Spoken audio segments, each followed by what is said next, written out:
처음에 교회가 생기고 초대교회라고 부르죠. 그리고 많은 박해와 어려움 속에서 그것이 유대교의 종파운동으로 시작했다가 예수님을 따르는 사람들의 무리로 예수운동으로 번져가면서 교회가 소아시아 근방 로마 제국 전역으로 그렇게 퍼져가게 됩니다.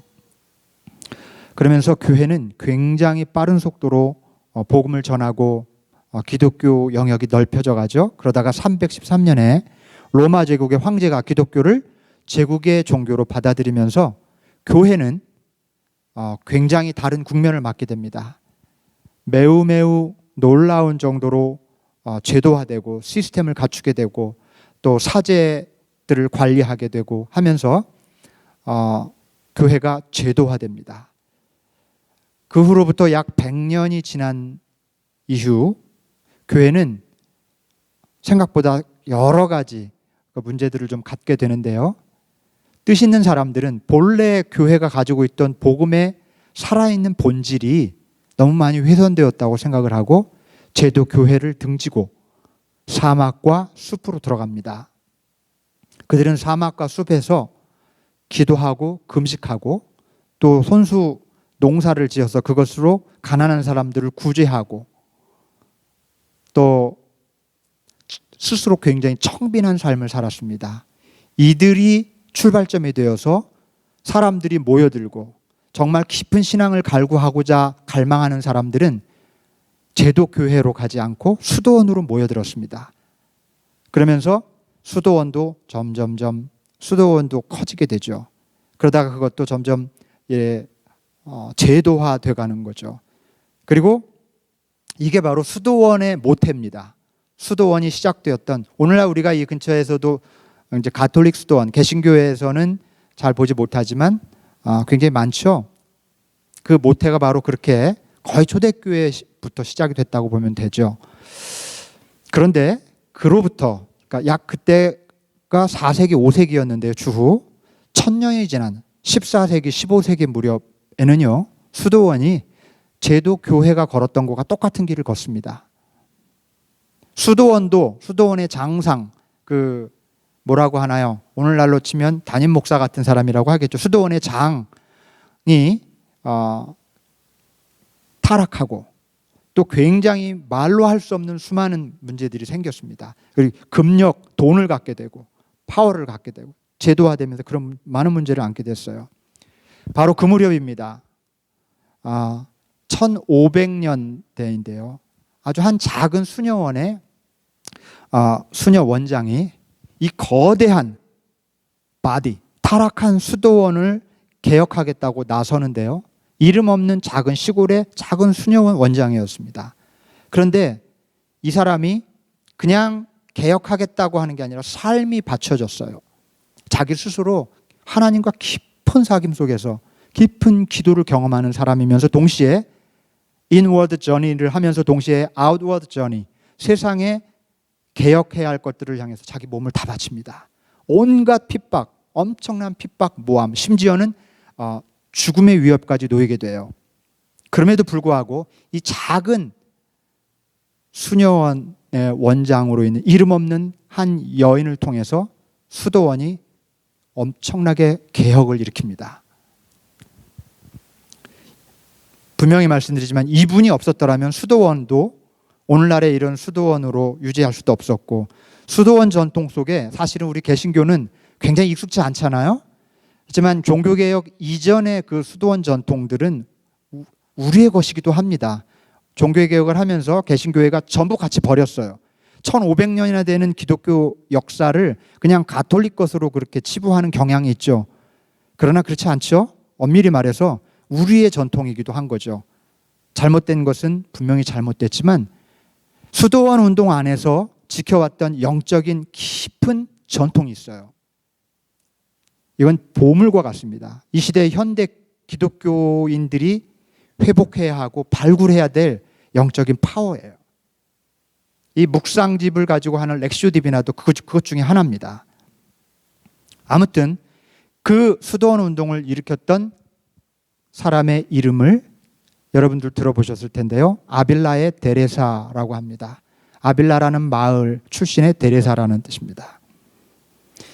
이 사람이 모진 고난과 핍박 속에서 아무런 희망도 보이지 않을 때 정말 하나님을 위해서, 수도원을 위해서 새롭게 개혁하고자 자기의 모든 것을 바치고 그렇게 살아가는데도 불구하고 끝없이 고난이 몰려오고 죽음에 내어 던짐을 당하고 할 때 하나님과 깊은 기도 속에서 기도하는 중에 작은 메모지에 다음과 같은 글을 써내려갑니다.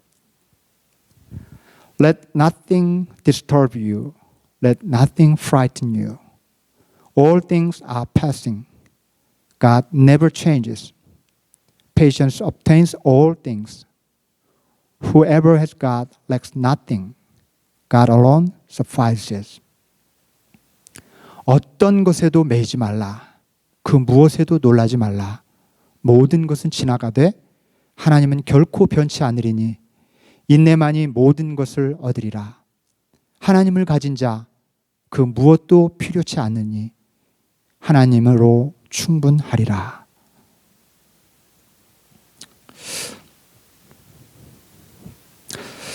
여러분, 우리가 살아가는 삶, 인생에도 고난이 그치질 않습니다. 고난이라고 말하면 좀 남의 이야기처럼 들으실까봐, 그리고 좀 커다란 무슨 심각한 어려움 이렇게 생각하실까봐 좀 덧붙이면, 고난은 삶의 크고 작은 어려움 전부를 포함하는 말입니다. 질병 같은 육체의 고난부터 해서 불면증이나 스트레스나 우울증 같은 그런 정신적인 고난, 그리고 경제적인 문제, 자녀나 배우자와의 문제, 이웃과의 관계의 문제, 믿음의 문제, 모든 것을 다 통틀어서 고난이라고 말할 수 있습니다. 인생을 살아가는 사람이라면 그 누구도 고난을 겪지 않는 사람이 없습니다. 그렇죠? 크고 작은 고민을 다 포함해서 누구나 다 고난을 겪습니다. 이번 주간에 구약 그 묵상 본문을 보면, 묵상집에 있는 묵상 본문을 보면 이삭의 아내 리브가가 우여곡절 끝에 아이를 갖지 못하다가 쌍둥이를 임신합니다. 그런데 태 안에서 서로 싸우는 것을 보면서 리브가가 탄식해요. 뱃속에서 아이가 이렇게 아마 발길질을 하는 정도보다도 좀 심각했었던 것 같습니다. 이렇게 괴로웠어야 내가 어떻게 견디겠는가. 여러분, 사실 이 탄식은 앞으로 펼쳐질 리브가의 인생에 닥칠 고난을 넌지시 미리 암시하는 복선 같은 말씀입니다. 여러분, 구약 성경은 굉장히 재밌는 게 복선이 굉장히 많아요. 그래서 깊이 묵상할 때 이게 복선이라는 것을 깨달을 수 있어요. 리브가가, 사실 아이를 가진 엄마가 아무리 아이들이 발길질해도 기분이 좋고 행복하죠. 그런데 이렇게 괴로워서 내가 어떻게 살 수 있는가. 리브가의 인생이 얼마나 고난으로 점철됐는지 성경은 잘 안 드러내 보여주지만 생각해 보십시오. 자기 그 쌍둥이 아들 야곱과 에서가 태어나자마자부터 다투죠. 서로 다른 삶을 살죠. 그리고 서로 싸우고 원한을 쥐고 일평생을 서로 보지 않고 삽니다. 그것을 지켜보는 어머니 리브가의 삶은 행복했을까요? 뭔가 행복한 일도 있었겠지만 끊임없이 마음속에 그것이 남아있었을 거예요. 고통처럼. 리브가의 탄식 속에 이렇게 괴로워서 내가 어떻게 견디겠는가, 이 탄식 속에 모든 사람들이 겪는 인생의 고난을 겪는 그 괴로움이 담겨져 있는 것 같아요. 그리고요, 이번 주 또 시편 그 묵상 본문을 보면은 재미있게도 바로 그런 대등한 내용들이 나옵니다. 시편 시인이 이렇게 얘기해요. 주님, 내가 받는 고난이 너무 심하니 주님께서 약속하신 대로 나를 좀 살려주십시오. 내 생명은 언제나 위기에 처해 있지만 내가 주님의 법을 잊지 않겠습니다. 악인들이 내 앞에다가 올무를 치지만, 올무를 갖다 놓지만 나는 주님의 법도를 벗어나지 않겠습니다. 이런 시편 시인의 고백이 나옵니다. 여러분, 이거는 얼마나 이 시인이 무엇 때문에 고난을 당하는지 알 수 없지만 고난 속에서 몸부림치는 것을 볼 수 있어요. 그러면서도 내가 주님의 법을 잊지 않겠습니다. 주님의 말씀, 하나님의 말씀대로 살려고 끝까지 노력하겠습니다. 이런 말이죠. 그런데 사실 이 말은 반대로 이런 뜻이기도 해요. 역설적으로 하나님의 말씀을 지키면서 열심히 살아도 고난은 그치지 않는다는 겁니다. 아프지만 이 점을 놓쳐서는 안 될 것 같습니다. 아까 읽어드린 주인공, 이 글의 주인공인 아벨라의 데레사가 쓴 자서전이 있어요. 이렇게 두꺼운데 그걸 보면은 얼마나 치열하게 하나님의 뜻 안에서 벗어나지 않고 살아가려고 노력했는지 보입니다. 아주 이분이 굉장히 섬세한 사람이에요. 그리고 기도 속에서 소위 오늘날 우리가 말하는 신비 체험을 갖가지 신비 체험을 한 사람입니다. 그런데 권하지는 않아요. 아무튼 이 여인이 그토록 섬세하게 주님께 가까이 가고 주님과 더불어 살고자 했지만 정말 의롭고 흠없게 살려고 노력을 했지만 데레사는 끔찍한 모함을 받아야 됐고 또 거의 죽는 자리까지 갔습니다. 하나님 앞에서 의로운 삶을 살고자 했던 데레사에게도 고난이 그치지 않았습니다. 그러면 이쯤에서 그 질문을 던질 수 있겠죠. 왜 우리 인생에 고난이 그치지 않을까? 왜 하나님은 심지어 믿음으로 살려고 하는 사람들, 하나님을 위해 삶을 바친 사람에게조차 고난을 주시고 또 삶의 어려움을 허락하시는 걸까? 여러분, 단도직입적으로 제가 직설적으로 말씀드리겠습니다. 우리를 죽이시기 위해서 그렇습니다. 이게 무슨 말일까? 우리를 죽이시기 위해서 하나님은 고난을 허락하십니다. 때로 하나님이 원치 않는 고난을 우리가 겪을 수도 있어요. 그 고난을 분별하는 것은 우리가 함부로 할 수 없습니다. 그래요. 모든 고난이 다 그렇다고 말할 수는 없지만 그러나 때로 정말 이유를 알 수 없는 고난이 우리에게 끊임없이 다가올 때 그것은 하나님이 나를 죽이시려는 것입니다. 죽지 않으면 살 수 없기 때문에, 죽어야 진정으로 살 수 있기 때문에. 여러분, 출애굽기 4장 24절을 보면 정말 이해하기 힘든 기이한 말씀이 등장합니다. 모세가 길을 가다가 어떤 숙소에 머물러 있을 때 주님께서 찾아오셔서 모세를 죽이려고 하셨다 하는 장면이 나와요. 여러분, 이 장면, 이 말씀 읽어보신 적 있으시죠? 이게 앞부분이 어떤 내용인 줄 아십니까?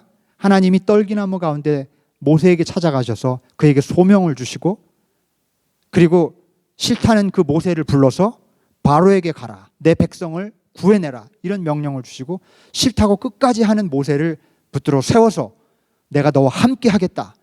그러고는 알겠습니다. 드디어 결단하고 순종하고 가족들과 작별을 하고 나오던 참이었어요. 그런데 하나님이 죽이시려고 했대요. 이게 말이 됩니까? 진짜 이해하기 어려워요. 왜 그랬겠습니까? 모세가 죽어야 했기 때문입니다. 모세가 죽지 않으면 진짜 모세가 될 수 없었기 때문에, 죽지 않으면 하나님의 손에 들린 진짜 지팡이가 될 수 없었기 때문에,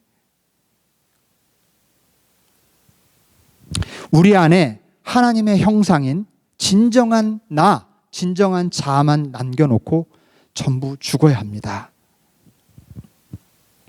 이 생에서 생을 다하기 전에 죽는 법, 즉 죽기 전에 죽는 법을 우리가 배우지 못하면 우리는 영원한 생명을 누릴 수 없습니다.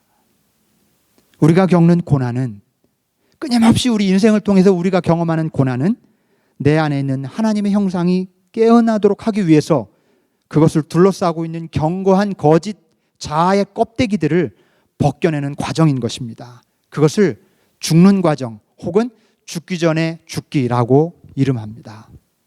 좀 표현이 이상하죠? Dying before you die. 죽기 전에 죽기. 이 말을 좀 곱씹어 보실 수 있길 바랍니다. 여러분, 우리 죽기 전에 진짜 죽어야 합니다. 죽기 전에 죽어야 해요. 그래야 진짜 나로 살아갈 수 있고 영생을 누릴 수 있습니다. 오늘 요한복음 본문 말씀을 보면 죽는 것이 열매를 많이 맺는 길이요 영생에 이르는 길이라고 그렇게 말씀을 해요. 우리 같이 한번 읽어봅시다. 한 목소리로 다시 한번 읽어봅시다. 시작. 내가 진정으로 너희에게 말한다. 밀알 하나가 땅에 떨어져서 죽지 않으면 한 알 그대로 있고 죽으면 열매를 많이 맺는다. 자기의 목숨을 사랑하는 사람은 잃을 것이요 이 세상에서 자기 목숨을 미워하는 사람은 영생에 이르도록 그 목숨을 보존할 것이다. 말기암 환자들을 연구한 결과 암 환자들에게 일정한 패턴이 있다는 것을 발견했습니다. 처음에는 암에 걸렸다고 하는 사실을 암 환자에게 알려주면 그러면 이 암 환자가 그걸 받아들이지를 않습니다. 그러다가 힘겹게 투병 생활을 하면서 포기 상태에 돌입을 해요. 그리고 마지막엔 자신이 곧 죽게 될 것이라고 하는 사실을 받아들이게 됩니다. 거부, 자포자기, 수용이라는 이 패턴을 대부분 겪게 된대요. 대부분 보이게 된답니다. 말기 암 환자들이요. 그런데 이것이 일반적인 패턴이지만 또 다른 두 가지의 경우가 심심치 않게 나타나는데 하나는 끝까지 자기가 죽을 것이라는 사실을 거부하는 경우고요. 또 다른 하나는 처음부터 순순히 자신의 그 상태를 곧 죽게 될 것이라는 것을 받아들이는 경우입니다. 재미있는 사실은요. 끝까지 자신의 죽음을 거부하는 환자들은 거의 대부분 추하고 비참한 최후를 맞이하는 반면에 자신의 죽음을 처음부터 순순히 받아들이는 환자들은 대부분 평화스럽게 삶을 마무리하거나 또 때로는 가끔은 예정보다 더 길게 의사들도 놀랄 정도로 더 길게 생명을 연장해서 살기도 한다는 거죠. 우리는 이 말기 암 환자들에 대한 이 연구 결과를 통해서 좀 배울 필요가 있습니다. 삶에 고난이 찾아오거나 어려운 문제가 생기는 것은 내 삶에 잠깐 죽음이 찾아오는 것이라고 믿을 필요가 있습니다. 내 삶에 죽음이 찾아오는 거예요. 이때 많은 경우 죽음을 거부하고 나 죽지 않았어 라는 말로 요약할 수 있는 다양한 거부 행동들, 그런 리액션들을 보입니다. 나 죽지 않았어. 이 거부예요. 어떤 문제가 생겼을 때 정말 많은 사람들이 나 죽지 않았어 라고 말할 수 있는 패턴의 행동들 그리고 반응들을 보인다는 거. 이게 거부입니다. 거부. 그리고 그 현실을 인정하지 않고 내 자존심을 더 강하게 세우고 누군가를 비난하거나 탓을 하곤 합니다. 하지만 이런 행동들은 죽어야 될 자아를 위해서 찾아온 고난에도 불구하고 자아가 오히려 더 빳빳하게 고개를 드는 경우이고 죽어야 할 자아가 더 강화되는 겁니다. 그래서 죽기 전에 죽을 기회를 놓쳐버리는 거죠. 얼마 전에 중견 탤런트 이영애 씨, 여러분 잘 아시죠? 예, 췌장암으로 세상을 떠났습니다. 독실한 크리스찬이었죠. 꽤나 긴 세월 동안 암 투병을 하면서도 굉장히 씩씩하게 티내지 않고 드라마 촬영에 임하고 또 영화도 몇 번 찍은 것으로 알려졌습니다. 끝까지 자기가 쓰러질 때까지 하고 싶다고 밝혔대요. 세상을 떠나기 얼마 전에 어떤 매체하고 인터뷰를 하면서 이영애 씨가 이런 말을 했습니다. 내가 평생 배우로 살아오면서 불편하게 지낸 사람도 있고 또 미워했던 사람도 있고 어떤 사람은 절대 용서하지 않겠다고 다짐도 했었는데 하나님을 믿으면서 편안해진 게 미운 사람이 없어집디다. 사실 그렇게 따지면 나도 살면서 정말 부끄러운 일도 많이 저질렀고 다른 사람 불편하게도 했을 거고 누군가에게 용서받지 못할 짓도 저질렀을 텐데 누굴 비난하고 미워할 처지가 아니라는 걸 깨달았습니다. 지금 이제 내 삶이 얼마 남지 않은 시점에 어떤 미운 사람도 가슴에 남아있지 않습니다. 누굴 미워하고 원망하는 건 나를 괴롭히는 일이고 얼마 남지 않은 인생을 쓸데없이 허비하는 거 아니겠어요? 이 인터뷰 구절이 너무 마음에 들어서 제가 카피해뒀었어요. 죽음을 앞에 두고 있었기 때문에 더 정말 평안한 마음으로 자기 삶을 돌아볼 수 있었을 거라고 저는 생각합니다. 근데 저는 이영애 씨가 일생을 살아오면서 지금 갖고 있는 지금 이때 인터뷰할 때 가지고 있었던 그 관점이 진짜 이영애 씨의 자아라고 생각해요. 우리가 이런 고난이나 이런 정말 극단적인 상황이 오기 전에, 죽기 전에 미리 죽을 수 있다면 좀 너무 늦지 않게 진짜 나로 살 수 있지 않을까.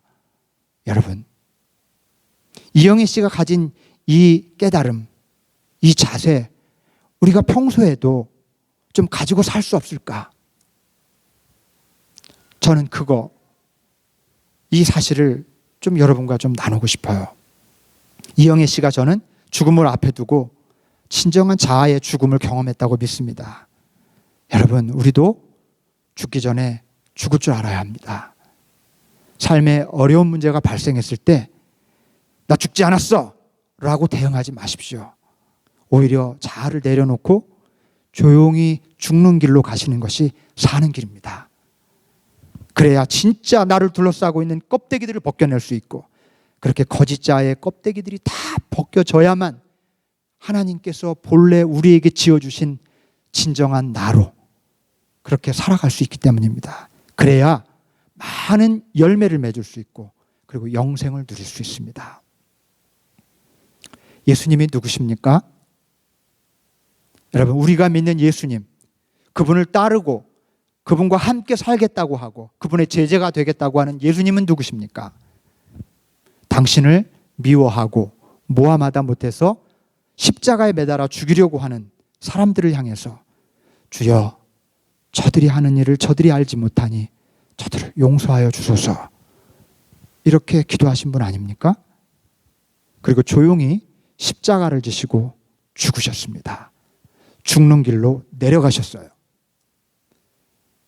예수님은 우리에게 많은 것을 가르쳐 주셨지만 그 중에 단 한 가지만 꼽으라면 죽는 법을 가르쳐 주셨습니다.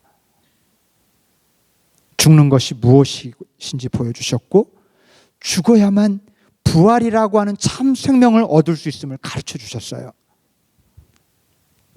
우리 안에는 어떤 상황에서도 그치지 않는 놀랍도록 깊고 풍성한 자비의 샘이 있습니다. 파운틴, 샘. 뭐가 있다고요? 우리 안에 어떤 상황에서도 마르지 않는 샘, 자비의 샘, 사랑의 샘이 있어요. 정말 믿으실 수 있기를 바랍니다. 이것은 하나님께서 당신의 형상을 따라서 우리를 지으실 때 우리 안에 마련해 주신 가장 고귀하고 소중한 우리 존재의 진짜 바탕입니다. 이 바탕을 우리는 영혼이라고도 부르고 참 자아 혹은 진짜 나라고 부르기도 합니다. 우리가 이 자비의 샘으로 끊임없이 돌아가야 하는 이유는 거기가 하나님 곁이기 때문입니다. 하나님 곁. 하나님께로 돌아갈 때마다 우리는 자비의 샘으로 돌아가는 것이고, 우리는 그 자비의 샘에서 하나님이 가지신 놀라운 깊은 사랑과 자비의 샘을 마시고 나눠주는 삶을 살게 됩니다.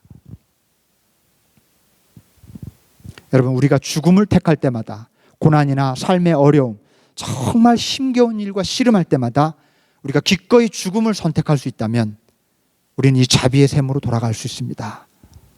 내가 옳고 정말 나 죽지 않았어 라고 하고 싶을 때 그것을 가만히 내려놓고 죽으면 내 안에 있는 자비의 샘으로 하나님 곁으로 돌아가게 되고, 그 자비가 나를 치유하고 그 자비로 다른 사람에게도, 나를 어렵게 한 사람에도 치유하는 역사를 일으키게 됩니다.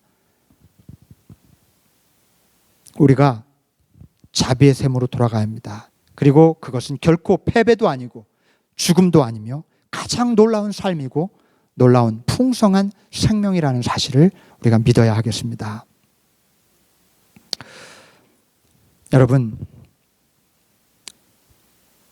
죽기 전에 죽는 법을 소개하겠습니다. 나 죽지 않았어의 반대길을 가십시오. 나는 죽었습니다의 길을 걸으십시오. 주님이 우리에게 그러셨던 것처럼 어떤 경우에도 참고 인내하며 기다리십시오. 자비의 샘에서 길어올리는 샘물을 마십시오. 이해하고 용서하고 사랑하십시오. 자비로운 마음으로, 주님의 마음으로 우리의 이웃들을 대하십시오. 작은 길을 선택하고 좁은 문으로 들어가십시오. 더 섬기고, 더 낮아지고, 더 가난하고, 더 약한 쪽을 선택하십시오. 거기가 구원의 길입니다. 나를 드러내는 쪽보다는 나를 감추는 쪽으로, 내 뜻을 펼치는 쪽보다는 하나님의 뜻이 펼쳐지는 쪽을 택하십시오. 아무도 모르게 사랑하고 섬기는 길을 택하십시오. 이런 길이 죽기 전에 죽는 죽음입니다.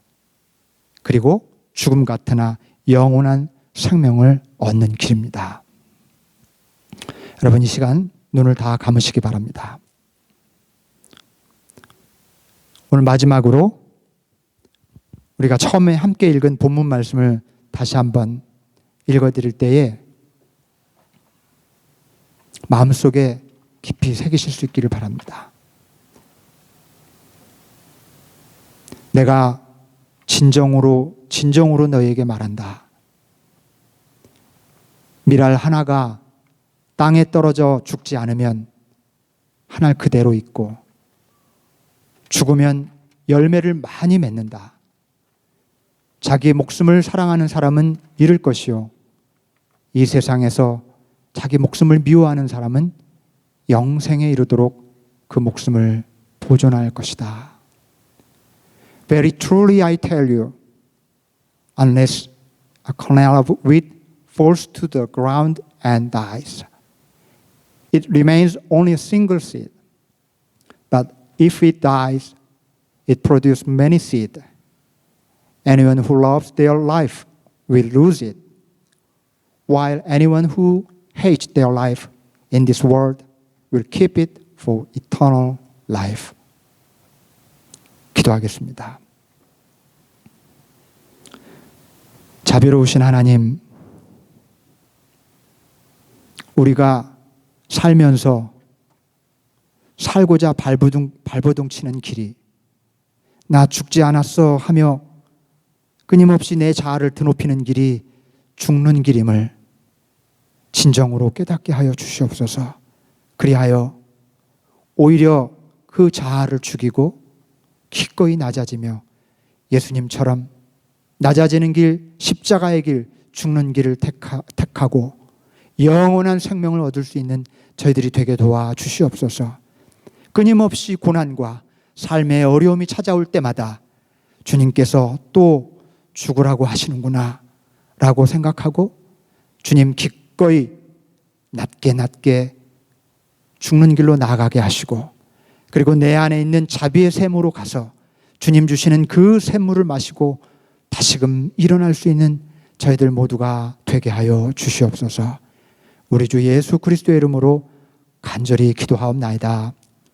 아멘.